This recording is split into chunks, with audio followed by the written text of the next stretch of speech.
Bonjour à vous, chers choisis de Jésus. Aujourd'hui, en méditant le message 32 du premier volume, Jésus nous dit qu'il a besoin de nous pour sauver une multitude d'âmes en voie de perdition. Il est bien sûr qu'il serait capable de les sauver tout seul. Mais notre Dieu veut toujours nous utiliser. Et c'est en nous utilisant aussi qu'il peut nous combler. Et pour vous situer, nous étions au 3 janvier 1997, où nous venions de vivre le début de l'année.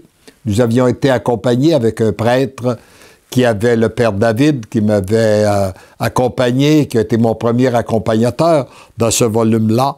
Et on avait pu célébrer l'Eucharistie en famille. Et je commence par lui dire « Merci Seigneur Jésus pour les grâces déversées sur l'ensemble de notre famille à l'occasion du premier jour de l'an. Continue à la bénir et à la garder sous ta constante protection. » Et ce qui suit, mon tout petit, mon cœur est toujours débordant d'amour pour l'ensemble des enfants de la terre. Ce dont j'ai besoin pour que mon amour éclate dans chacun des cœurs, c'est la permission d'agir. Voyez-vous, c'est la seule chose que le Dieu a de besoin pour sauver l'humanité, la permission d'agir dans les cœurs. Le oui que tu me donnes et tes prières d'intercession, surtout lorsqu'elles passent par ma très sainte mère, ont beaucoup plus d'importance que tu le crois. Si ta foi était plus grande au moment où tu pries, je pourrais accomplir davantage. Nous avons donc tous besoin de continuer à lui demander d'augmenter notre foi afin qu'il puisse accomplir davantage avec nos prières. Dans ces temps qui sont les derniers, j'ai un urgent besoin de gens qui acceptent de renoncer à eux-mêmes, à leurs propres désirs, à leur bien-être, à leur confort et même à leurs propres besoins, pour associer leurs prières aux miennes et à celles de ma très sainte mère. Il a bien dit qu'il veut que nous renoncions. Mais lorsque nous renonçons, ça ne veut pas dire qu'il nous l'enlève. Parfois, il nous en donne davantage. Il nous demande souvent le même sacrifice qu'il a demandé à notre grand-père Abraham lorsqu'il lui a demandé d'immoler son fils Isaac. Il ne voulait pas qu'il l'immole.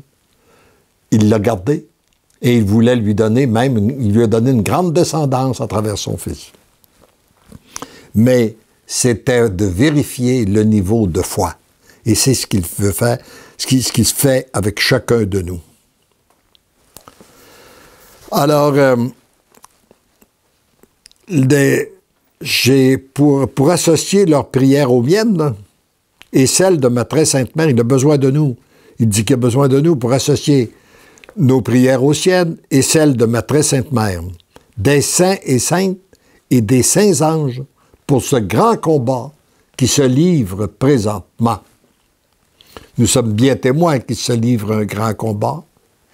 Nous en sommes témoins sur la terre, mais il est dans l'invisible, ce grand combat.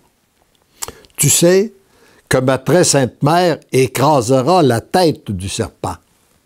Donc, nous sommes du côté du gagnant.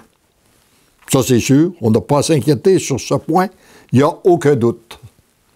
Mais moi, je ne voudrais perdre aucun des enfants de la terre.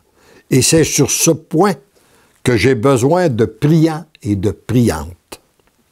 D'âmes qui se donnent totalement à moi, que je peux utiliser à ma guise selon les besoins. Dans l'invisible, pour sauver des multitudes d'âmes en voie de perdition. Si tu savais comme les besoins se font urgents et ce que j'accomplis par un simple oui.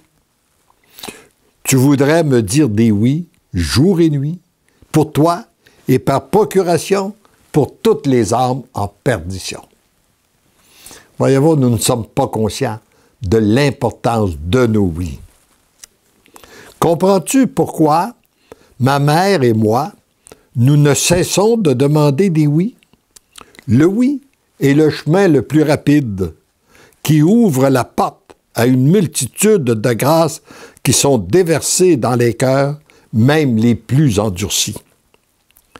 Tu es précieux à mes yeux, j'ai besoin de toi, fais-toi tout petit. Accepte même de disparaître afin que je puisse agir en plénitude en toi, à travers toi et autour de toi. C'est toujours mon œuvre. J'ai besoin de toi pour mon œuvre, et lorsque toi, tu veux m'utiliser pour ton œuvre, ça ne fait que ralentir et retarder ce qui est urgent d'accomplir, maintenant et surtout dans l'invisible. Voyez-vous, nous sommes souvent, nous avons des bonnes intentions, nous voulons faire des choses pour le Seigneur, et nous demandons au Seigneur de nous aider, ce qui est bien, mais il dit à ce moment-là, ça retarde, parce que souvent notre plan n'est pas bon.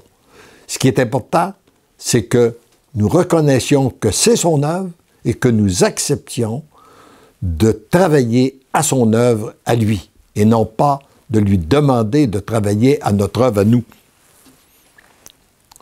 Ne cherche pas des chemins compliqués.